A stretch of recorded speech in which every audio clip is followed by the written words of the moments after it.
Ahora, gestión ambiental y prevención. Esto es una asignatura ya de índole un poco más profesional. Me explico. La idea es más o menos dejarla dar una estructura para que cuando ustedes estén trabajando no les sea muy complejo ni difícil lo que ustedes están haciendo en la pega, ¿ya?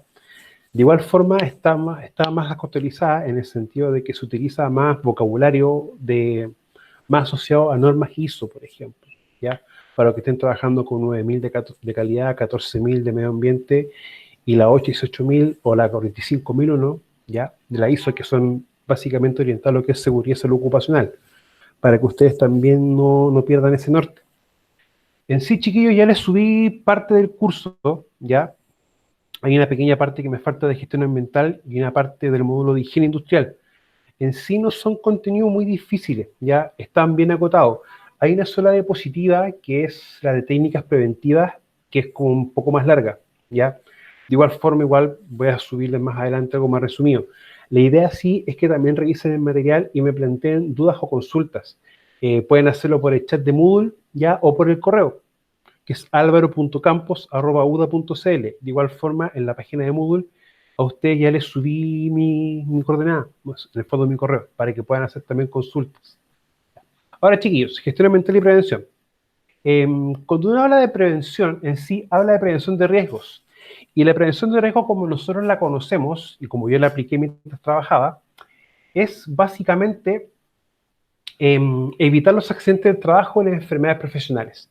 ¿Ya? Hay que entender algo, nosotros estamos trabajando bajo una serie de cuerpos legales y tenemos dos cuerpos primarios, uno que es la Ley de Accidentes del Trabajo en Enfermedades Profesionales y el Decreto Supremo 40. La misma ley, la 16.744, tiene un objetivo primario, que es esto, evitar los accidentes del trabajo y las enfermedades profesionales, ¿ya? Ahora, en sí, esto, independiente de que estos dos elementos tengan cobertura por parte del seguro, hay que entender de que uno tiene el deber moral de evitar que esto suceda. Y si lamentablemente esto llegase a suceder, ¿qué tiene que hacer uno? Investigar, ¿ya? Todo accidente de trabajo debe investigarse, independiente de la consecuencia que éste tenga, para que más o menos empecemos a orientarlo. Ahora, la enfermedad profesional este último tiempo se le ha dado un énfasis mucho mayor. Hay una diferencia principal entre accidente y enfermedad, que es el tiempo. El accidente es inmediato y la enfermedad profesional tiene que pasar años o tiempo de exposición para que una persona pueda contraerla. Ese periodo mientras una persona está expuesto a algún agente se llama latencia. Tú estás expuesto a la gente, pero no estás manifestando algún síntoma o algún efecto hasta un periodo de tiempo determinado. Hay dos enfermedades que son más comunes acá en Chile, que es la hipoacusia, que en el fondo es la sordera profesional, y la silicosis, que es la enfermedad que se desarrolla en los pulmones por haber absorbido sílice libre cristalizada. Ahora, ¿por qué se está dando mucho énfasis en las enfermedades profesionales? Hay un tiempo que es la diferencia primaria entre ambos conceptos, pero la cantidad de enfermedades profesionales se está igualando a la cantidad de accidentes. Entonces, de ahí que se está haciendo esfuerzos múltiples para evitar que esto se siga desarrollando. Ahora, la prevención de riesgos va a tener siempre dos áreas en las cuales se va a clasificar o se va a definir. Uno que es la seguridad industrial y otro que es la higiene industrial. La seguridad tiende más a abocarse a los accidentes del trabajo, ¿ya? En cambio, la higiene industrial tiene un objetivo mayor, que es evitar las enfermedades, ¿ya? Ahora, sin embargo, hay que entender algo. La higiene industrial también, en un aspecto quizá un poco menor, también se va a abocar a evitar accidentes del trabajo. Y esto uno lo puede ver de una manera más sencilla cuando, por ejemplo, está manipulando alguna sustancia peligrosa, ¿ya? Y ahí tenemos que también darnos cuenta que la higiene industrial también nos da directrices para poder evitar esto. O sea, el fin último de la seguridad son los accidentes y el fin último de la higiene son las enfermedades. Pero ambos también van a trabajar en su conjunto para poder evitar que estas dos cosas estos dos elementos, perdón, se manifiesten. Ahora, la seguridad industrial hay que entender que es como el conjunto de medidas de orden técnico que se dedican a la prevención de accidentes del trabajo, mediante el estudio, evaluación y control de los factores de riesgo propios de un ambiente de trabajo. La seguridad industrial también hay que entender que va a trabajar sobre dos focos principales. Uno es el ambiente y segundo, el trabajador. El orden en este caso no hace mucho la diferencia, porque legalmente hablando se tiene que trabajar en ambos sentidos. La ley de accidentes del trabajo, que la vamos a ver un poquito más adelante, tiene un fin primario, que es evitar que algo suceda, ya que en el fondo va a tener un componente preventivo, pero también da herramientas para que la misma empresa, la misma organización pueda hacer trabajos de índole reactivo, o si ocurre algo, dar alguna solución. Ahora, los factores de riesgo hay que entenderlo como los distintos elementos que están dentro del ambiente de trabajo, del lugar de trabajo. O sea, si estamos, por ejemplo, trabajando en una maestranza, vamos a tener algo que va a estar siempre, que es el agente ruido. O sea, una cosa, el ruido ambiental. Y es un factor de riesgo que puede producir una sordera. Pero también tenemos distintos factores de riesgo, como por ejemplo equipos, herramientas, alguna condición del medio, como las superficies, entre otras cosas, que van a ser o van a generar distintos factores de riesgo. Ahora, la higiene industrial va a también ser un elemento principal de desarrollo de actividades en pos de la prevención de riesgo. Y esta se encarga o tiene un objetivo de reconocer, evaluar y controlar los factores ambientales o tensiones que se originan en el lugar de trabajo y que pueden causar enfermedades profesionales. Ya. La higiene industrial, claro, se va a abocar a factores de riesgo, pero también tiene que empezar a trabajar en el trabajador, valga la redundancia, en el sentido de que hay que empezar a ver si lo que uno está trabajando afecta al trabajador. Y para eso la higiene industrial se lleva o va a una rama que es la salud ocupacional y que es la que está orientada desde un punto de vista, por ejemplo, a generar distintos tipos de exámenes médicos. Los que están trabajando y van a entrar a una pega nueva lo conocen mucho como el examen preocupacional. Y los que ya están trabajando y lo mandan a hacerse con un examen médico es un examen ocupacional. Y esto la higiene industrial lo aborda con la salud ocupacional. Cuando uno habla de un control, ya uno lo habla desde una perspectiva que la ley obliga al empleador a tomar distintas medidas de control. Y el Código del Trabajo, en su artículo 184, es claro y tajante. Dice que el empleador debe tomar todas las medidas de control. No dice cuál, dice todas. Por lo tanto, ya tenemos una orientación de lo que nosotros debemos hacer en sí, que es controlar todos los riesgos. Y estos chiquillos traen un punto de vista o traen un deber bastante importante. Muchos de los que trabajan conocen un concepto, que es la famosa responsabilidad civil y penal. Y esto da distintas atribuciones u obligaciones al empleador, a la línea de supervisión y a los mismos trabajadores, ¿ya? Y esto es bastante complejo en muchos aspectos, porque si ocurre un accidente y uno como supervisor cometió alguna negligencia, algún dolo, esto puede terminar con una pena en lo civil o en lo penal. O sea, pagando dinero o pagando con cárcel. Así que eso también es un ámbito bastante importante. Ahora, en prevención de riesgo, ya sea en higiene industrial o en seguridad industrial, perdón, existe un concepto básico que es peligro. Y es un concepto que tiende muchas veces a confundirse con riesgo. Peligro, ¿qué va a ser para nosotros? Fuente, situación, condición o acto con potencial para causar daño. O sea, el peligro es lo que siempre va a estar y es lo que puede causar una lesión en una persona. Ahora, ojo, palabra puede. Puede o potencial, que en español puede que sí o puede que no. Por ejemplo, cortar un tomate o cortar un pan. Eso es un peligro en sí.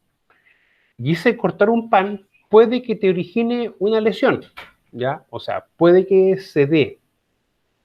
También puede definirse como cualquier condición o acción de la que pueda esperarse que cause sea la causa de daños físicos.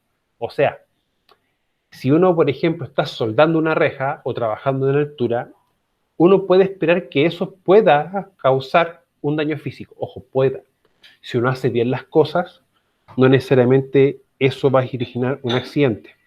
Ahora, por lo tanto, podemos decir que cualquier actividad puede corresponder a un peligro. uno a veces tiende a confundirse con riesgo, ¿ya?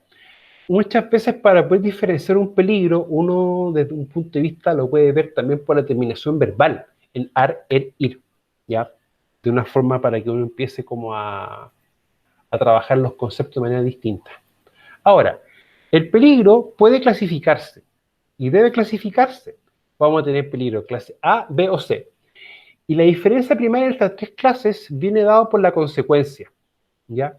Acá tenemos una incapacidad permanente a la muerte, una lesión con enfermedad grave, ¿ya? Y una lesión leve. Yo siempre lo divido en algo muy simple. El peligro clase A origina la muerte o un accidente de tipo grave. Un poquito más adelante, o ya la próxima sesión, vamos a ver bien el concepto de accidente del trabajo. Y vamos a darnos cuenta de que el accidente de trabajo se define como uno, pero sin embargo se le han dado distintas definiciones para hacerlo un poco más operativo. Y ahí vamos a ver el concepto después de accidente grave. Ahora, la muerte puede ser un clase A. Un accidente que origine días perdidos, origine una licencia médica de origen laboral, se puede considerar como una clase B. Y un clase C, por ejemplo, puede ser un corte leve en la mano, para poder entenderlo de una manera un poco más sencilla. Ahora, en esta imagen vamos a tener dos situaciones, o dos actos o condiciones. Acá tenemos un acto que está cometiendo una persona al estar bajo un vehículo apoyado por dos maderos. Sin embargo, otra persona va a ver que esto es una situación, ¿ya? También una condición es cómo está firmado el vehículo. Y acá en esta imagen tenemos un peligro, sí. El peligro no viene dado porque una mujer esté conduciendo, sino porque está cometiendo un acto en este caso, que es conducir sin utilizar un elemento de protección, o en este caso un cinturón de seguridad, ya, para que lo entendamos bien de esa forma. Ahora, riesgo. Es la probabilidad de que un peligro pueda causar daño, o también se puede definir como la probabilidad de ocurrencia de un evento. Ejemplo, riesgo de caída o riesgo de ahogamiento. Ahora, si ustedes se van dando cuenta, hay una palabra en común que es probabilidad. Por lo tanto, un poquito más adelante, vamos a ver que el riesgo en sí se puede calcular. Y el riesgo va a tener siempre dos componentes, una componente probabilidad y una componente consecuencia. O sea que ya el riesgo podemos dar un valor matemático. Se utiliza para esto una multiplicación, una actividad o una cosa bien sencilla, ya para que tampoco no nos compliquemos mucho.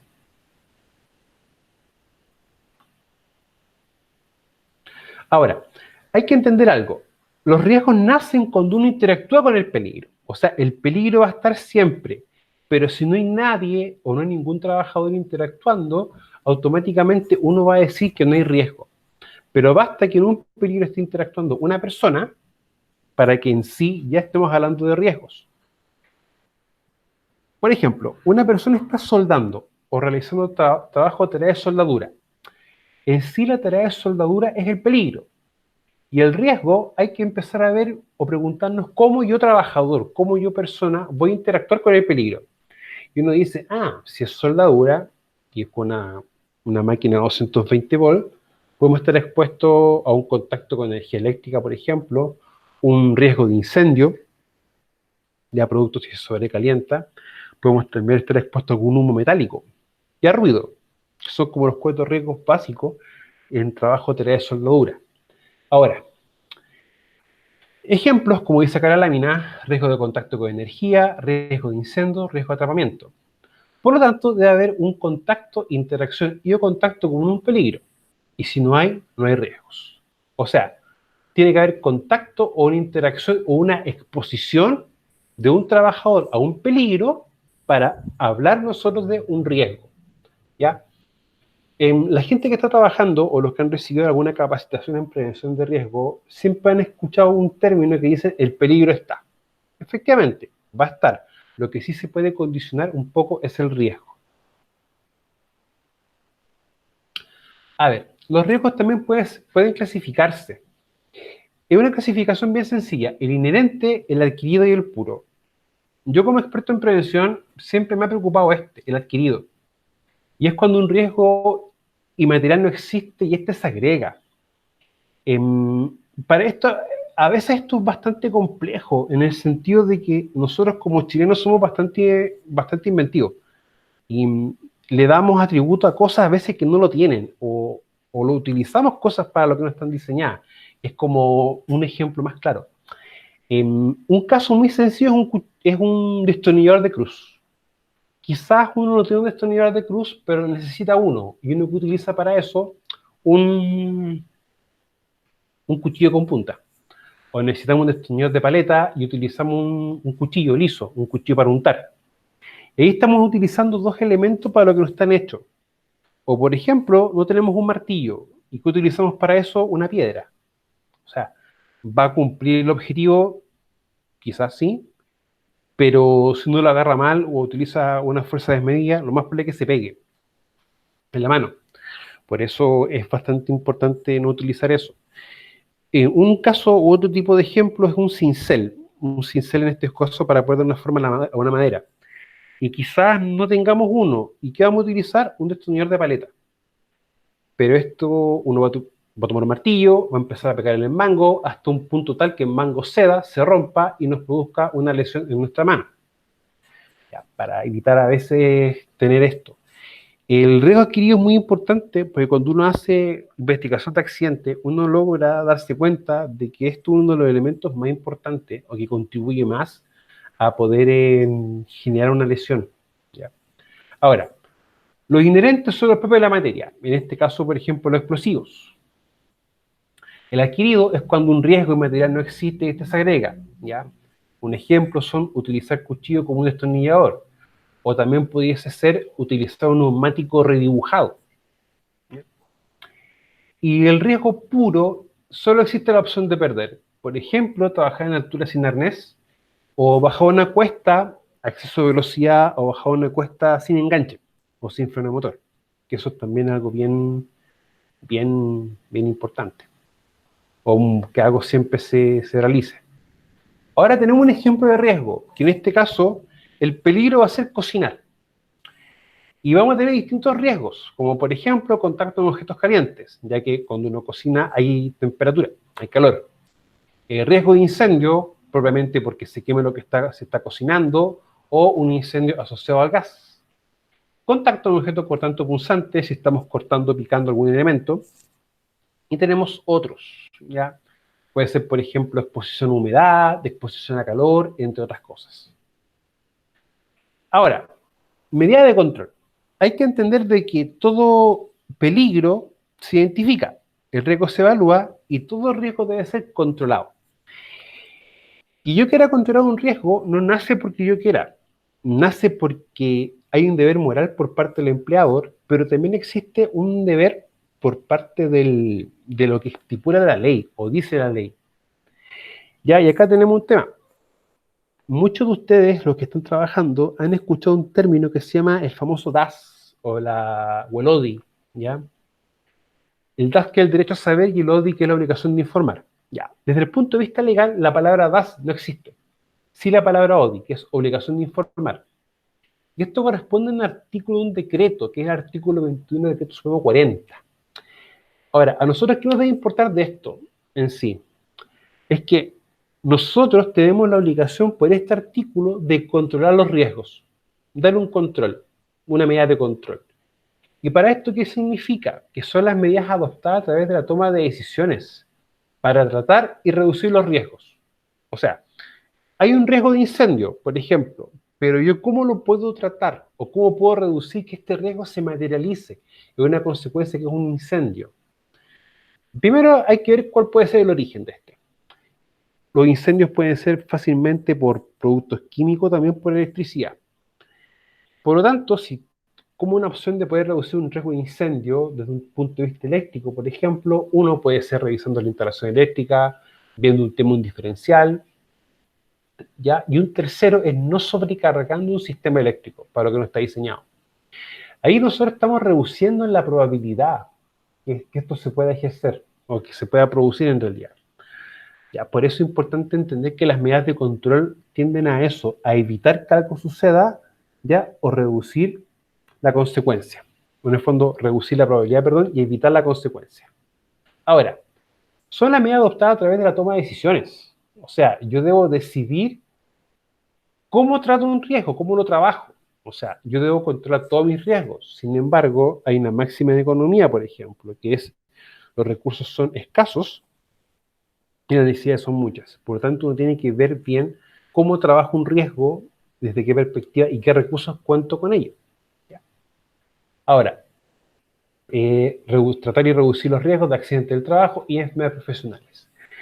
Lo principal de esto, la importancia, es que permite gestionar los riesgos. O sea, un riesgo de accidente no solamente se trabaja, por ejemplo, con un procedimiento, sino que también se debe trabajar mediante una capacitación, la utilización de un elemento de protección personal, haciendo inspecciones, observaciones de trabajo y también revisando los equipos o herramientas, ¿ya? Y también planificando mis tareas. En muchas empresas a eso le llaman AST, ARO, HPT, por ejemplo, contactos planeados, ¿ya? Que son las famosas metodologías para poder hacer análisis de riesgo. En el fondo, o en español, es ver qué estoy haciendo, qué me puede pasar y cómo lo debo controlar, ¿ya? Desde una perspectiva bien, bien sencilla, bien simple. Ahora, acá en Chile, o en el caso chileno, vamos a trabajar siempre con una jerarquía de controles, ¿ya? Y vamos a tener medidas de ingeniería, administrativas y elementos de protección personal, las cuales pueden trabajar en la fuente directamente donde se está generando un peligro. Por ejemplo, si tenemos un motor con ruido, quizá una especie de protección que disminuya o absorba ruido, pero no genere un riesgo secundario como un riesgo de incendio, ¿ya? Una medida administrativa que es en el medio de los trabajos, ¿ya? Como por ejemplo, cómo hacer un trabajo, limitar la exposición de personas, etcétera. Y en el trabajador, que es el famoso EPP o elemento de protección personal, ¿ya? O sea, si ustedes se van dando cuenta, podemos trabajar o en la persona o en la fuente, ¿ya? En la persona o en el ambiente de trabajo, que es más o menos cómo funciona la prevención de riesgo, ¿ya? O sea, trabajando en los trabajadores, un control y distintos controles, tanto administrativos como de ingeniería, en el ambiente de trabajo. Ahora bien, siempre habrá una secuencia básica, que acá estamos en prevención de riesgo, y acá tenemos 4 de los conceptos básicos, ¿ya? Es peligro, riesgo, medida de control y consecuencia. La medida de control, ¿por qué está con un color distinto? Porque va a depender de cómo ésta esté diseñada, implementada y revisada de manera constante para ver bien cómo se va a manifestar una consecuencia. Los peligros se identifican, ¿ya? Quizá ustedes han escuchado algún concepto que se llama MIPER, que es la matriz de identificación de peligros y evaluación de riesgos, ¿ya? Que es algo que se utiliza mucho y una forma bien, no didáctica, pero una forma de ordenar los riesgos que nosotros tenemos en nuestro trabajo. Ahora, los riesgos se reconocen y evalúan. Claro, yo veo mi peligro, qué es lo que estoy haciendo, y yo me hago la pregunta, ¿qué riesgo estoy expuesto?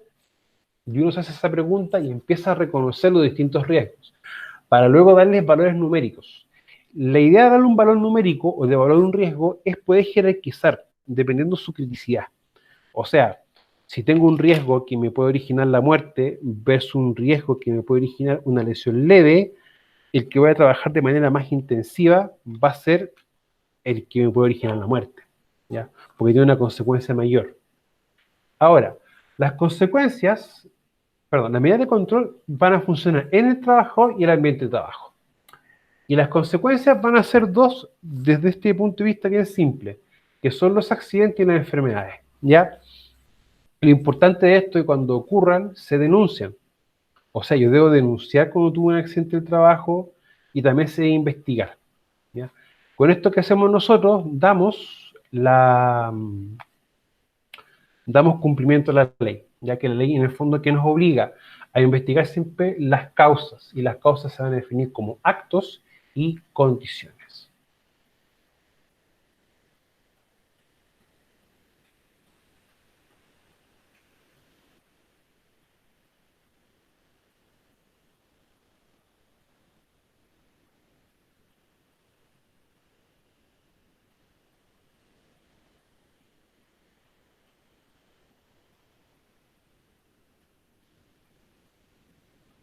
Ya. Chiquillos, una consulta. Estoy viendo para poder ¿cómo se llama? Habilitarle el sonido, ¿ya? Para que me puedan hacer preguntas. O de igual forma, si tienen preguntas, por favor, hágalas también en el chat, ¿ya? Se lo agradecería mucho. ¿Qué me interesa, chiquillos? Por favor, que revisen los contenidos, ya estén estudiando, por favor, ¿ya? Chiquillos, ¿pueden ustedes activar su sonido? Ya que no me está permitiendo Meet poder hacerlo yo de manera remota. Tienen que hacerlo ustedes. Chiquillos, consulta. ¿Quedó claro lo que les mostré el día de hoy? ¿Se entendió? ¿No se entendió? ¿Tienen alguna duda? Pero es que sabes que eso es. Sí, al menos por mi parte está claro. Sí, se ha entendido. ¿Se No sé si entendió? entendió, profesor. Sí. Está claro. Chiquillos, miren, por favor, a ver. Si van teniendo dudas de consulta, está mi correo electrónico. ¿Ya? Los que me han enviado correos se dan cuenta que los respondo lo más pronto posible. Pueden hacerme también consultas por el chat de Moodle, que también los voy respondiendo. ¿Ya? Tienen mi correo electrónico. Ya les dejé un trabajo. Ahora les voy a dar también un trabajo para ya las evaluaciones sumativas. ¿Ya? Chiquillos, si se dan cuenta, el curso está estructurado, se están subiendo los contenidos, ¿ya? Y los trabajos no van a ser tampoco tanto más difícil de lo que el primer trabajo que les subí, que es un mapa conceptual, ¿ya? Sí. Así que, chiquillos, por favor, vamos trabajando. Nos queda todavía más o menos un poco más de un mes para terminar el curso. Y los trabajos en sí, chiquillos, no van a ser más difíciles que lo que ya estamos haciendo. ¿Ya? Por favor, si van teniendo dudas, consulta, me las van haciendo. ¿Ya, chiquillos? Si no quieren hacerlas hoy día, está en mi correo, respondo, así que por eso no se preocupen. ¿Ya? De igual forma, lo que vimos hoy día se lo voy a subir también a YouTube y les voy a compartir el enlace por correo con su compañero y también en Moodle, para que tengan acceso a él. ¿Ya, chiquillos? Sí. Así que sería esto por el día de hoy. ¿Ya? Que esté muy bien. Hoy. Cuídense mucho. Hasta luego. Chao, chao. Chao. Chao. Sí.